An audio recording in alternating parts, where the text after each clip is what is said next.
Hi, I'm Shane Koscielniak. I'm from TRIUMF Laboratory in Vancouver, Canada, and actually I'm an accelerated physicist there. I'm an explorer.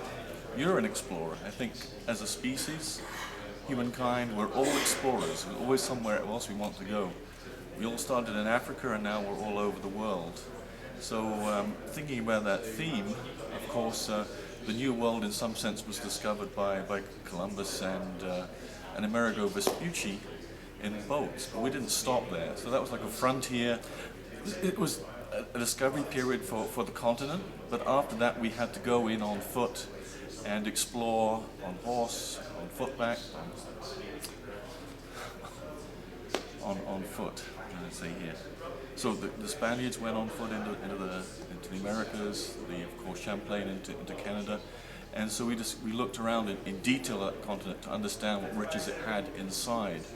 So in the same way, of course, the late seers discovered the Higgs, but that's a frontier discovery. We need now to go and explore in a different way, just as those voyages of the past did.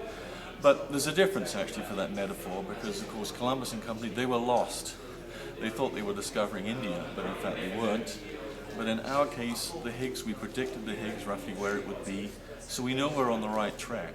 But we also know in fact that discovering the Higgs is not the end of the search. In fact, it's a new beginning. Just like, again, the Americas were a new world for Europeans. So it's a new beginning. And why is it a new beginning? Well, a few things. Of course, over the last decade, we've come across neutrino oscillations. This is completely new physics, completely outside the standard model, at least in terms of why. It's consistent with the standard model, but it's definitely new physics, and it's close at hand.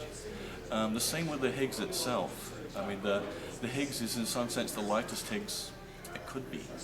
So why is that? We need to know. And all these kind of questions require precision exploration, like going on foot into new territory rather than just sailing around the coast in a boat. So thinking about, again, the linear collider in particular, of course, it'll be able to answer questions about Higgs masses. The top mass is very, very significant to setting the scale for the Higgs mass. That's important. I'm now in my 50s. I want to have these questions answered in my generation while I'm still alive.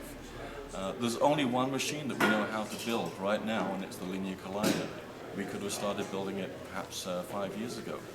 The technology is there. It's a mature technology. We have a potential site now that's being investigated in Japan, and that's really good news. We need the rest of the world to come on board. But coming back to my opening statements, we're all explorers. I'm an explorer, and I want to continue that exploration for the rest of my life. And to do that in Japan would be just great. Thank you.